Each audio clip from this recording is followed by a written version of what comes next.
Hey there, welcome back to another video. This time it is a review of the 1993 OVA, original video anime, Battle Angel, which is based on the manga Battle Angel Alita. Now, it's also known in Japan as Gunnm, which I apparently translates to Gunnm. I probably said that wrong and butchered it completely. It's based on the Battle Angel Alita manga by Yukito Kishiro. Now, this is a request by Harvey Plissken, and I had heard of this before, vaguely, but never really got around to seeing it, and I am really thankful for the request by Harvey because I really enjoyed this. I really liked this. The most disappointing thing about watching this was knowing that there wasn't any more. Like, this did not get a sequel. There wasn't a full-length series. This wasn't even a full-length feature film. It's one of those things, it's like you get a taste of it and you want more and then you don't get it. It's like the film gives you a case of blue balls. I mean, because it's not really a film, it's an OVA series. So the OVA gives you a really big case of blue balls because you're like, man, I'm getting so excited. And then it's over before you know it, and then there's no more. There's nothing else. So now I want to track down the manga for myself and check it out sometime because I'm really curious to see how this story continues. I know there's a feature film coming out by Robert Rodriguez and with James Cameron as one of the producers, and I'll give it a shot, but I'll talk about my thoughts on that soon enough. But for now, let's just focus on the review itself. Now, each episode or each part of this is directed by Hiroshi Fukutomi and features music by Karo Wada. It's animated by Animate Film and Madhouse, and it's licensed by Manga Entertainment and ADV Films, where they released a lot of different anime adaptations in the 90s and the early 2000s. This is split into two parts. Part one is called Rusty Angel, and the second part is called Tear Sign. It features two different translations.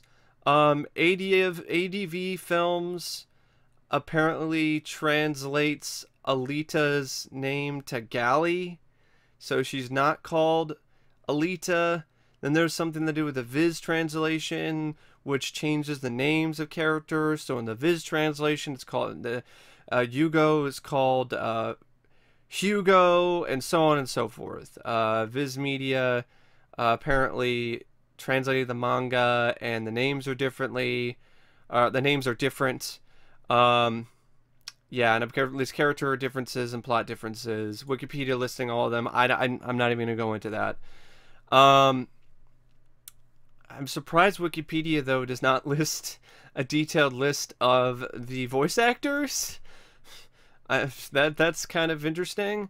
I checked out both dubs, the English dub and the Japanese dub. I definitely have to say the Japanese dub is a superior dub. The English dub, there are some problems. The voice of Gally, Alita, is annoying and ear-grating. The voice actor who did Hugo is really not that much better.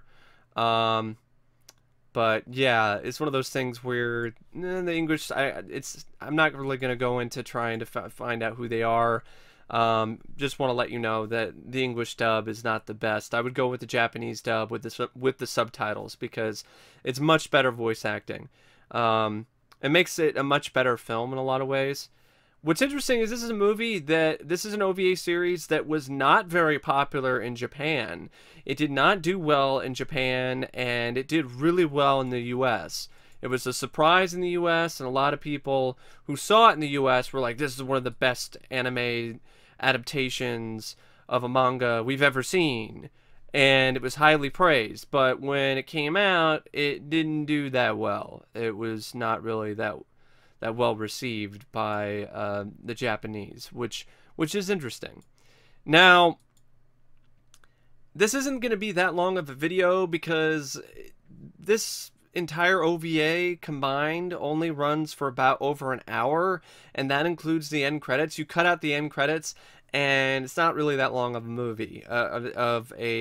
It's not really a movie. I keep saying movie because I'm so used to reviewing movies.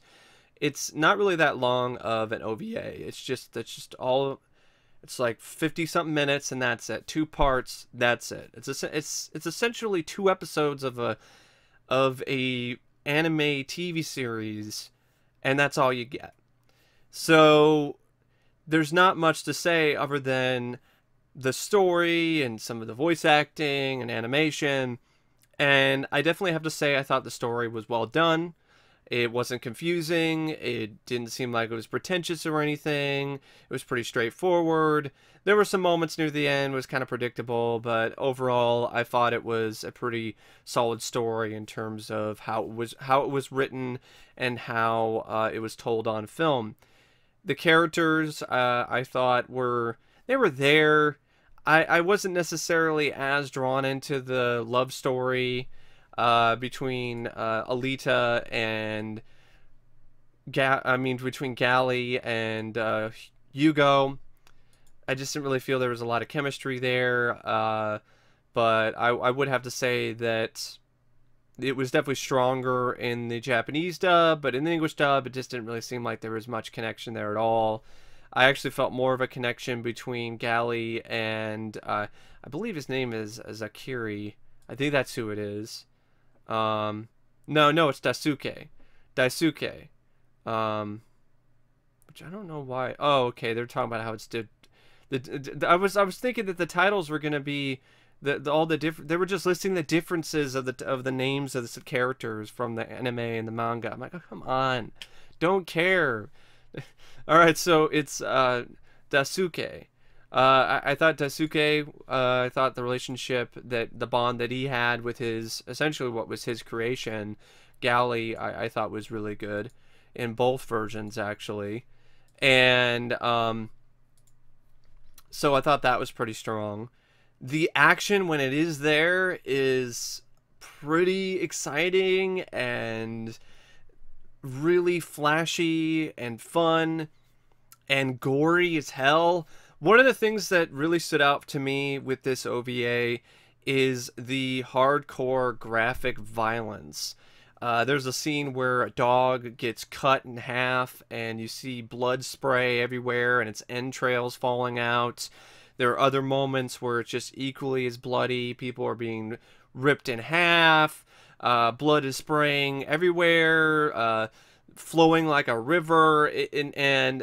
This gave the OVA a very vivid and jarring juxtaposition of a porcelain doll looking Gally, who looks like she looks a lot like a porcelain doll in this, with the big eyes and with these very soft features, and she's punching people till they bleed, slicing people in half. She's walking around in pools of blood. It just creates a very jarring and vivid juxtaposition, and a good type of jarring. This is an instance where you can have something that can jar you and rock your senses, but in a good way. And it added a lot to the OVA's sense of grit and to the intensity of it all, and to the world that these characters were a part of. It really added a lot of weight to their environment and to the story that was unfolding. And I feel that that's going to be sorely lacking in this movie adaptation that's going to come out later this year. It's going to be PG-13, so it's going to lack that gory grit that this OVA has. And it's going to really make it pretty generic. I'm really afraid that the new Battle Angel movie is going to be extremely generic because of the lack of the hard graphic violence and the blood and the guts and the intensity.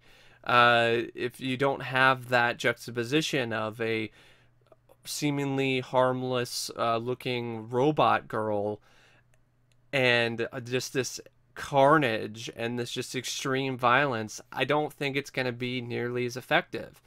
But then again, that might have been what the manga was like, and I can't say anything about that because I haven't read the manga. I want to though, but I haven't been able to get my hands on it yet.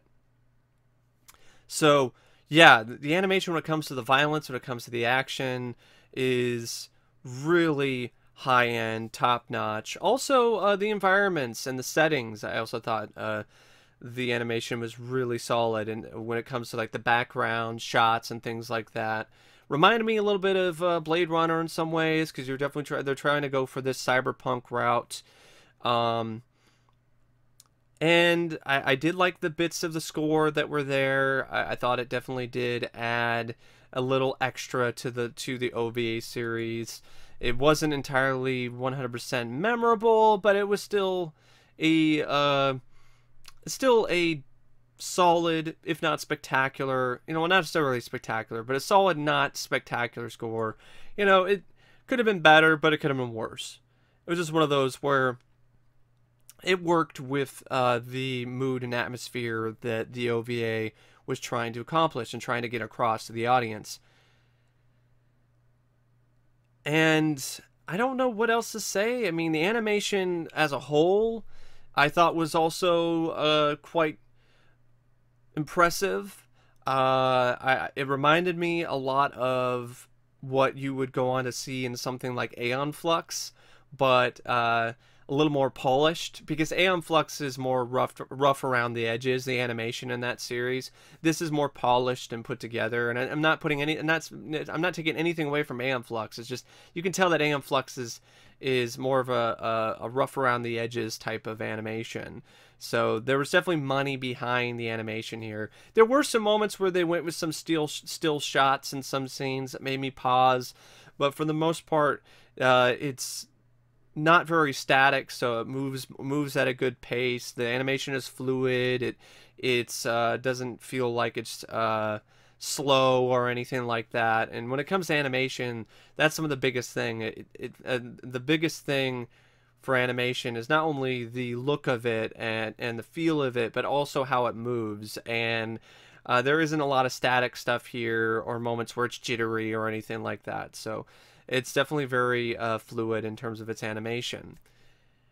Other than that, I don't know what else to say. I really enjoyed it. I really liked what I saw. I wish I could have seen more, but that's all I really got is these two parts. I don't want to talk about it, the plot in depth, because I want to leave that for people who haven't seen it yet. Check it out for yourself. I don't want to spoil anything. I want people to go see it for themselves, because I do recommend it.